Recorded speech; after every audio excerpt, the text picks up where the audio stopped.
खतरे में supreme leader Mushtaba खामनाई।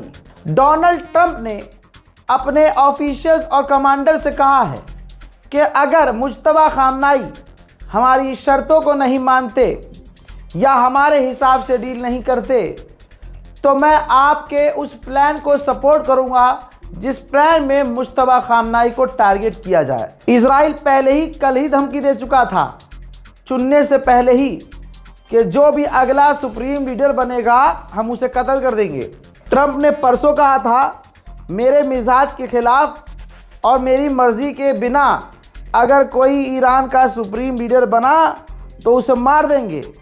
लेकिन ईरान का सुप्रीम लीडर बना भी, ईरान के लोगों ने सपोर्ट किया भी, लेकिन अब मिजाज के मुताबिक, फितरत के मुताबिक अमेरिका ने मुश्तबा खामनाई को कत्ल करने का ऐलान किया है। सवाल यह है कि फिर अब मुसलमान कब तक चुप रहेगा? सवाल यह है कि अब मुसलमान आपस में कब तक लड़ेगा? कब तक शिया सुन्नी करेगा?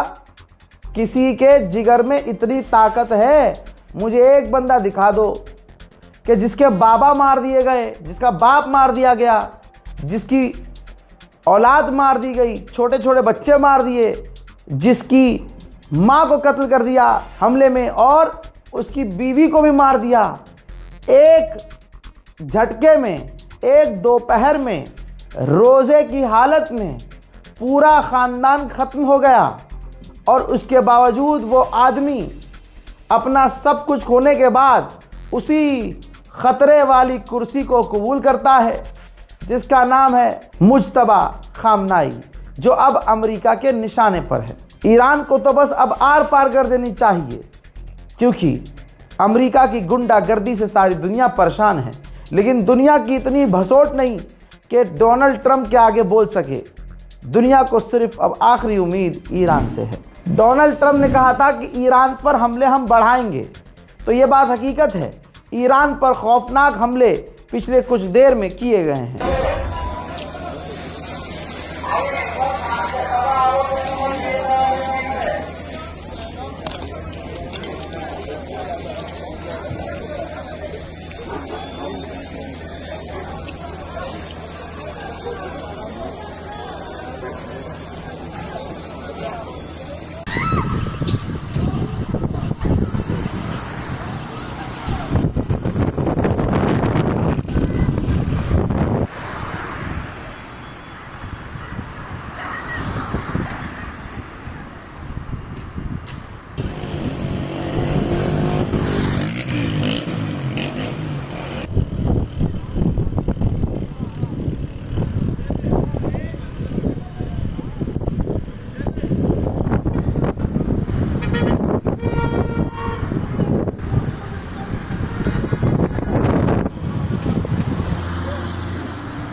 साथ ही इजराइल ने ऐलान किया है कि हमने 1900 ईरान के कमांडर, ऑफिसर और फौजियों को, टोटल 1900 लोगों को जो फौज में थे, कत्ल किया है। भाई ईरान ने ये फोटो जारी किया और बताया कि 10 ट्रिलियन डॉलर का डैमेज, नुकसान हो चुका है अरब को, क्योंकि इन अरब देशों ने अपनी ज़मीन का इस्तेमाल अमेरिका को करने दिया। ईरान बहुत खतरनाक खेल रहा है। ईरान ने कहा है कि हम जो अपने आस पड़ोस के देशों पर अमेरिका को निशाना बना रहे हैं, ये हम पड़ोस देश को हमला नहीं कर रहे हैं, उस पर हमला नहीं है, ये तो हम अपने डिफेंस में, क्योंकि वहाँ से हम पर किए जा रहे हैं हमले, तो हम अपना डिफेंस कर रहे हैं। अमेरिका का हाल बुरी तरह से ख़राब हो चुका है। अमेरिकी रिपोर्ट्स कह रही हैं कि ट्रंप ने सोचा नहीं था कि ये जंग इतनी लंबी चलेगी और इतना नुकसान हमें हो भी जाएगा। अमेरिका का इराक में जो लॉजिस्टिक सेंटर था, ईरान ने उसे भी नहीं छोड़ा, पूरी तरह से मिसाइलों की बरसात करके तबाह कर दिया है। हिस्टोरिकल प्लेसेस पर इजराइल हमेशा से हमले करता है और कब्जा भी करता है। UNSCO में जो रजिस्टर्ड एक ईरान का हिस्टोरिकल प्लेस था इस्फहान में, उस बिल्डिंग, उस इमारत को जो हेरिटेज था, उस पर इजराइल ने हमला किया। वो इमारत बुरी तरह से क्षतिग्रस्त है, जिसकी तस्वीर आपकी स्क्रीन पर है। इजराइल यही सब कर सकता है। अमेरिका इजराइल जब हारते हैं तो सिविलियंस इंफ्रास्ट्रक्चर्स को नुकसान पहुंचाने लगते हैं। इसी तरह से अमेरिका और इजराइल के आतंकी हमलों में ईरान में 3 और स्टूडेंट्स की मौत हो गई है। ईरान ने ओमान को भी बहुत मारा है, बहुत, लेकिन ओमान के राजा ने, बादशाह ने और ताजिकिस्तान के गवर्नमेंट ने ईरान को मुबारकबाद दी है कि आपको मुबारक हो नया सुप्रीम लीडर। मेरे दोस्तों, सबसे पहले ईरान के सुप्रीम लीडर के नए चुने जाने पर सबसे पहले व्लादिमीर पुतिन ने खुद मुबारकबाद दी थी। इस आदमी का नाम याद रखना चाहिए। इजराइल का जो UN में एनवॉय है, उसका बयान सुने आप, जो उसने कहा है, और आप बताइए कि जीत किसकी हुई है। हज़रात, UN का एनवॉय इजराइल का, उसने कहा है कि कोई नया लीडर आ जाने से या पुराना मार देने से रिजीम चेंज नहीं होती। अब नया सुप्रीम लीडर है, लेकिन आइडियोलॉजी वही है, क्रोनोलॉजी वही है, सिस्टम पहले वाला है, मेंटालिटी वही है। तो ये सब कुछ होने के बाद भी कोई फर्क नहीं पड़ा है, रिजीम चेंज होने से भी कोई फर्क नहीं पड़ा है। सवाल ये है कि फिर ये जंग जीत कौन रहा है? जब तुम अपने किसी भी मकसद में अभी तक कामयाब ना हो सके, रिजीम तक ना गिरा सके, तो भैया जीत किसकी हुई? आइए स्ट्रेट ऑफ हॉर्मुज का GIF लगा रहा हूं। ट्रैफिक देखिए, जो टैंकर तेजी से आगे आ रहे हैं, अचानक से वो अपना ट्रैकर बंद कर देते हैं और चुपके से निकलने की कोशिश कर रहे हैं। और अभी भी स्ट्रेट ऑफ हॉर्मुज में जो लाइन ईरान ने खींची थी, हैदर के लाल ने खींची थी, उसे क्रॉस करने का जिगरा किसी में नहीं है। अगर कोई क्रॉस कर भी रहा है तो वो अपने आप को तुर्किश या फिर चीनी या किसी मुस्लिम देश का टैंकर बता कर निकलता है। ईरान की पिटाई जो ईरान ने की है, जिस अंदाज में अमेरिका इजराइल की, ये पिटाई देखने के बाद जो कल बहुत ज़्यादा उछल रहा था बरतानिया का प्रधानमंत्री कह रहा था कि हम अपना एयरक्राफ्ट कैरियर भेजेंगे मिडिल ईस्ट में, हैं? अब जब देखा ईरान बहुत बुरा मार रहा है तो 24 घंटे नहीं गुजरे, अभी 12 घंटे गुजरे हैं, बरतानिया पलट गया है। बरतानिया ने कह दिया है कि UK ने कहा है कि हमारा कोई प्लान नहीं है अपना कोई भी एयरक्राफ्ट कैरियर मिडिल ईस्ट में भेजने का। अब सोचिए कि ट्रंप कितनी बड़ी मुसीबत में है। US के डेमोक्रेट्स ने मांग की है कि ईरान के स्कूल पर जो हमला करके 170 बच्चियों को नरसंहार करके मारा गया, अमेरिकी फौज और डोनाल्ड ट्रंप की पूरी तरह से इस मामले में जांच होनी चाहिए। मेरे दोस्तों, ईरान के ऑफिशियल ने कहा है कि हमने साइप्रस, तुर्की और अज़रबैजान पर कोई हमला नहीं किया है। यह हमला इजराइल ने किया था ताकि ये हमसे नाराज़ हो जाएं और इलाके में ये पीछे हो जाएं और हमारी जंग किसी और से हो जाए। आगे उन्होंने कहा कि इजराइल को लगता है कि हमारे पास सिर्फ 160 मिसाइल लॉन्चर्स बचे हैं। मैं ये कहूँगा, आप उन्हें ख्वाब में इसी गलतफहमी में जीने दें। सुनिए।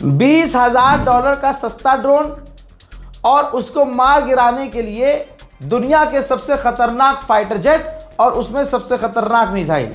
सऊदी अरब में एक बीच के पास बिल्कुल निचले हिस्से में बिल्कुल नीचे आ रहा था ड्रोन ईरान का। उसको रोकने के लिए UAE अपने F-16 top most advance fighter jet का इस्तेमाल कर रहा है।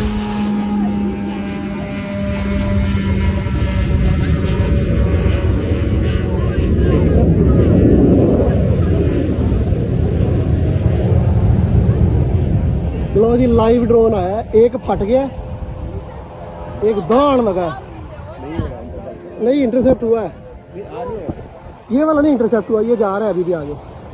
और जो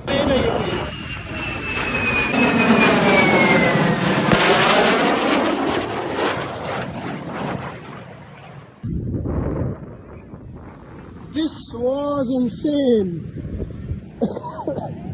This was insane. It was live. अब तक ईरान 11 एक खास तरह के ड्रोन अमेरिका के मार गिरा चुका है। इजराइल के नहीं, इजराइल के जोड़ेंगे तो 35-40 हो जाएंगे, लेकिन 11 खास अमेरिका के ड्रोन थे। जी हाँ, जो बहुत महंगे थे। $330 मिलियन के ये ड्रोन थे। सिर्फ ड्रोन 330 मिलियन के, जो पूरी तरह से डैमेज हुए, तबाह हुए। और ईरान उसका वीडियो जारी करके, जैसे दिखा रहा हूं आपको, डोनाल्ड ट्रंप का मुंह रोज काला कर रहा है।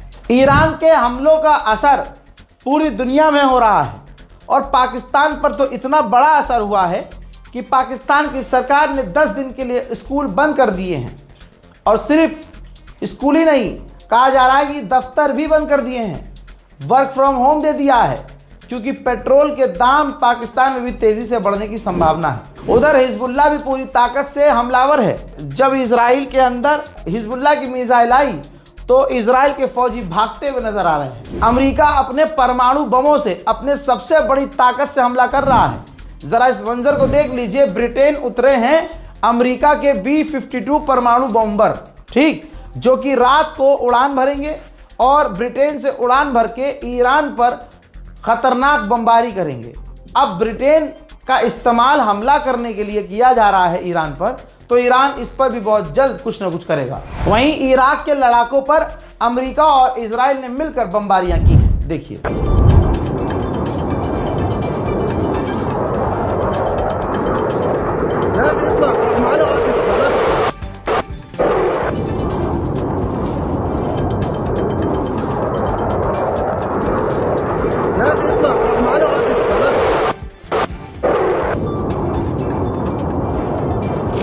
सऊदी अरब की, बल्कि दुनिया की सबसे बड़ी तेल की कंपनी अरामको, इस कंपनी ने सऊदी अरब में अपना प्रोडक्शन लगभग बिल्कुल ना के बराबर कर दिया है, जिसकी वजह से जितनी भी तेल की कंपनियां हैं सब परेशान हैं। सबको अपना प्रोडक्शन कम करना पड़ रहा है और भैया पैसा भी कमा नहीं पा रहे हैं। ईरान में बुशहर न्यूक्लियर पावर प्लांट में रशियन वैज्ञानिक काम कर रहे हैं, तो रूस उनको निकालने के लिए ईरान में ऑपरेशन चलाने की तैयारी में है। चौथे दिन ईरान ने फिर से दोहराया है कि अमेरिका हम पर कब्जा करना चाहता है, ईरान को टुकड़े में बांटना चाहता है। एक बार फिर से ताज़ा मंजर है, ईरान का जो नेवल बेस है, जो दोपहर में दिखाया था, ये वो वाला नहीं है, ये दूसरा बेस है।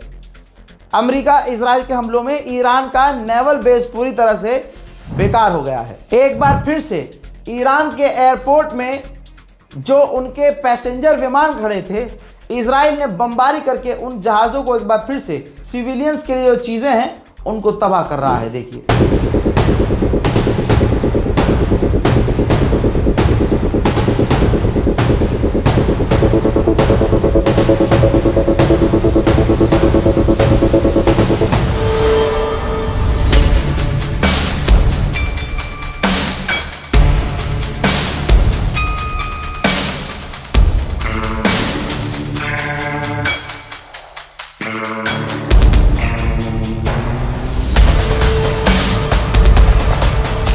अल्लाह अकबर। बड़ी खबर यह आ रही है कि यूरोप में भी गैस और तेल के दाम 30% बढ़ गए हैं। ऐसे बहुत सारे ईरानी हैं जिनको, समझ रहे हो, अपना सब कुछ दिखाना है, नंगा रहना है, सड़कों पर गलत काम करने हैं, चलते फिरते कुछ भी कर लेना है, जिना तक कर लेना है उनको। यूरोप का कल्चर उनको पसंद आ रहा है, ईरान में रह नहीं रहे हैं, ऐसे परिवार उनका वहीं रह रहा है और वो कहीं और जाके बस गए हैं, या फिर पूरा परिवार कहीं और जाकर बस गया है यूरोप में, लेकिन उनकी प्रॉपर्टीज़ ईरान में हैं।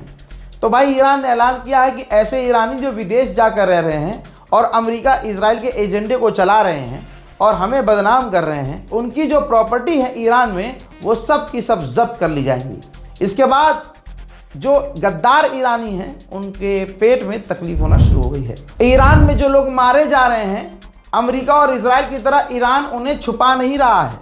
जनता के सामने लाशें भी आ रही हैं, जनता के सामने जनाजे उठ रहे हैं, जनता जनाजों में शामिल हो रही है।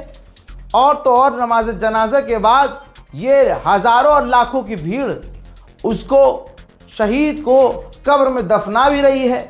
कमाल की बात आप ये भी देख चुके हैं कि भीड़ के आजू बाजू अमेरिका और इजराइल बमबारी भी कर रहे हैं, लेकिन ईरान का बच्चा बच्चा आज अपने मुल्क के लिए शहादत देने को तैयार है। अरबों को नंगा रूस के विदेश मंत्री सर्गेई लावरोव ने 30 सेकंड में कर दिया। सर्गेई लावरोव ने कहा कि क्या अरबों ने जो 170 मासूम बच्चियां ईरान में मार डाली गईं, उन 170 बच्चियों के लिए दुख व्यक्त किया है? क्या इस हमले का जो बच्चियों पर, लड़कियों पर किया गया, उसका विरोध किया है? उधर अमेरिका के डिफेंस मिनिस्टर ने कहा है मीडिया में आकर कि ईरान अनकंडीशनल सरेंडर करे, ईरान के पास कोई और ऑप्शन अब नहीं है। आइए दोस्तों, खबर मेरी वाली फिर से सच साबित हुई। F-16 साइप्रस के अंदर अपने इलाके में, जी हाँ, तुर्की ने तैनात कर दिए हैं। इराक के शिया धर्मगुरु मुक्तदा अल सद्र ने ऐलान किया है और अपने लड़ाकू संगठन से कहा है, जो हथियार चलाते हैं, उनसे कहा है कि अपने हमले लिमिटेड करो, कंट्रोल में हमला करो और जो ह्यूमैनिटेरियन मदद हो सकती है वो लोगों की करो, इंसानों की मदद करो। मेरे दोस्तों, ईरान मुसीबत में है, ईरान के साथ खड़े होइए। मैंने कहा था आप लोगों से, आपने मेरी बात सुनी भी। हज़ारों की तादाद में ईरान एम्बेसी राजधानी दिल्ली में 9 मार्च को मेरे कहने पर हज़ारों लोग आ गए। उन तमाम हज़ारों लोगों का अगर मैं 1000 बार शुक्रिया अदा करूं सबके आगे हाथ जोड़ जोड़ के, तब भी मैं शुक्रिया अदा नहीं कर पाऊंगा। हम लोगों ने कभी ख्वाब में नहीं सोचा था कि आप मेरी ज़बान की इतनी साख रखेंगे और मेरी ज़बान की इतनी इज्जत रखेंगे। आपने दिखाया ईरान के कल्चर हाउस को, आपने दिखाया ईरान एम्बेसी को कि हाँ, हमारे पास भी हमारा एक भाई है जो आपके लिए खड़ा है हमारी तरफ से। दोस्तों, वहाँ पर हमारी मुलाकात स्पेशली ईरान के एम्बेसडर से हुई। जो एम्बेसडर ने मुझसे कहा वो फ़िलहाल मैं यहाँ नहीं बोल सकता, लेकिन आने वाले कुछ दिनों में मैं आपको बताऊंगा कि उन्होंने क्या कहा।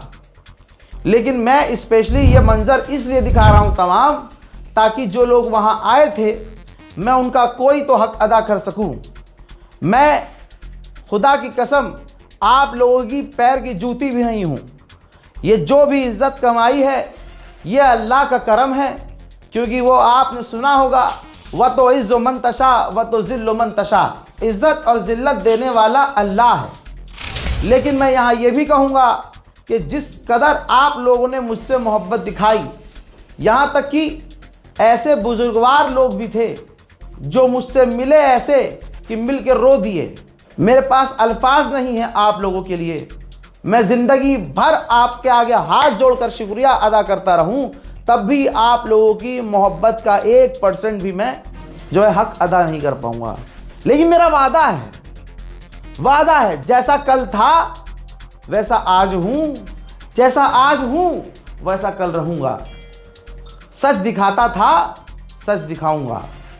आप साथ दीजिए, जिसको साथ नहीं देना है, बुग़्ज़ रखने वाले, हसद रखने वाले। अब आप सोचिए, इतनी सी बात सोचिए, समझिएगा। जो फील करता हूँ आपको परिवार समझ के कह देता हूँ, क्योंकि हम घर के ही लोग हैं। आप ये सोचिए, जब बुराई करनी होती है, जब आलोचना करनी होती है, तो व्हाट्सएप पे जो मेरे कॉन्टैक्ट्स हैं वो मौलाना हो, बहुत बड़े पहलवान हो, दोस्त बनते हों, करीबी बनते हों, हमदर्द बनते हों, तो जब उनको कोई शिकायत करनी होती है या मेरी बात को इनको अच्छी लगती है, तो डायरेक्ट व्हाट्सएप पर वो मुझे फ़ोन करके या मेरी गलतियां बताते हैं या कमियां निकालते हैं और बुराई करते हैं और भिड़ने की कोशिश करते हैं। ठीक, पूरे 12 महीने ये कभी भी किसी भी काम को देखकर, जो हम काम कर रहे होते हैं, कभी अप्रिशिएट नहीं करते हैं, कभी सपोर्ट नहीं देंगे, कभी हिम्मत नहीं बांधेंगे। लेकिन एक इनको दिख गई कि हाँ अब मौका मिल गया, हमें मौका मिल गया, तो मौका नहीं छोड़ते, फ़ौरन भाई तुमने ये फेक न्यूज़ चलाई थी, देखो मेरी यहाँ से लेकर ईरान तक सबसे बात हो गई भाई, ये देखो। अगर अच्छा मौलाना साहब मुझे समझा रहे हैं ईरान में रहकर झूठ बोल रहे हैं, हम हरम में हैं। मौलाना साहब को मौलवियत से ज़्यादा पत्रकारिता में इंटरेस्ट है। तो ऐसे बहुत लोग मिल जाएंगे आपको जो खुद झूठ बोल रहे थे। मैं उनके बारे में अब बात करना बंद कर चुका हूँ, लेकिन मैं ये बातें इसलिए शेयर कर रहा हूँ क्योंकि मैं देखता हूँ मेरी कौम के मुसलमान नौजवान अब इस पत्रकारिता में इंटरेस्ट ले रहे हैं, वो भी कुछ ऐसा करना चाह रहे हैं। तो जो हम और जो मैंने फेस किया है और जो कर रहा हूँ, मैं नहीं चाहता कि वो बेचारे भी करें। जब तक वो इस मकाम पे पहुँचे, ये जो हमारे आस्तीन के सांप हैं, जो हमारे खुद के करीबी, जो बड़े अपने बनते हैं, ऐसे लोगों को अकल आ जाए कि हाँ हम ये जो चीज़ करते हैं गलत करते हैं।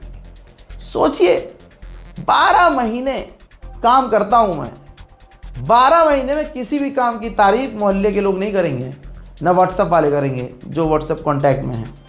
लेकिन एक बात की अगर कन्फ्यूज़न हो जाएगी तो वो घर पर हमला करने आ जाएंगे, मारने आ जाएंगे जी, फ़ोन पर गालियाँ बकना शुरू कर देंगे, सड़क पर घूम घूम के गीबत करना शुरू कर देंगे।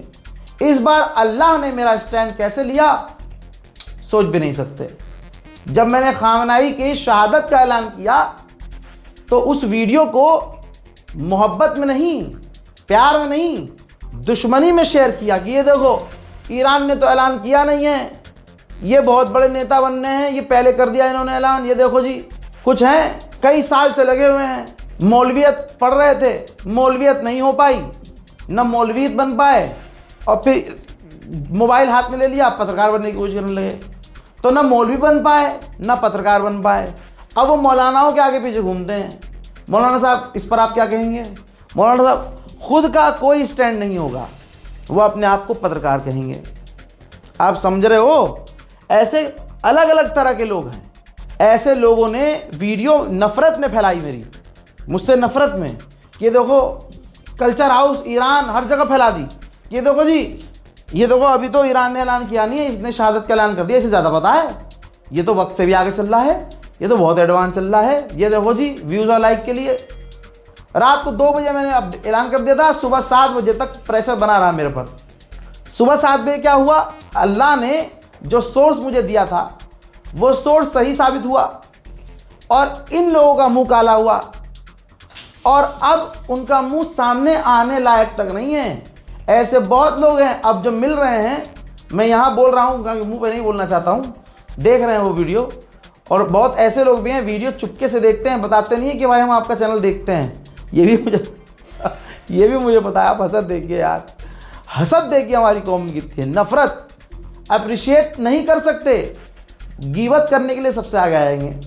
और यहाँ तक कि लोगों का मानना ये भी है, एक आदमी को जानता हूँ 3 साल पहले उसने मुझसे कहा था, मैंने कहा था भाई मैं तो बहुत सही काम करता हूँ, मैं तो कुछ गलत करता भी नहीं हूँ, मैंने देखो पिछले साल ये किया ये किया ये किया ये किया ये सब चीज़ें की हैं। तो पता अगले की मेंटालिटी क्या थी, क्या रजा ऐसा है, लोग ना अच्छे काम नहीं देखते।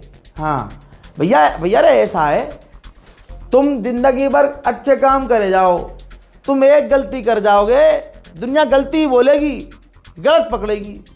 मैं उनसे कहूँगा सुनो साहब, ये गंदी टट्टी मेंटेलिटी अब कौम की नहीं रही है, देश बदल चुका है, लोग बदल चुके हैं, मेंटेलिटी चेंज हो चुकी है। तो आने वाली जो पीढ़ी है वो इस लाइन में आए, आप उन्हें सपोर्ट कीजिए, तोड़िए मत उनकी हिम्मत को। और अल्लाह जिसे इज्जत देना चाहता है तुम उसका एक बाल भी बाका नहीं कर सकते।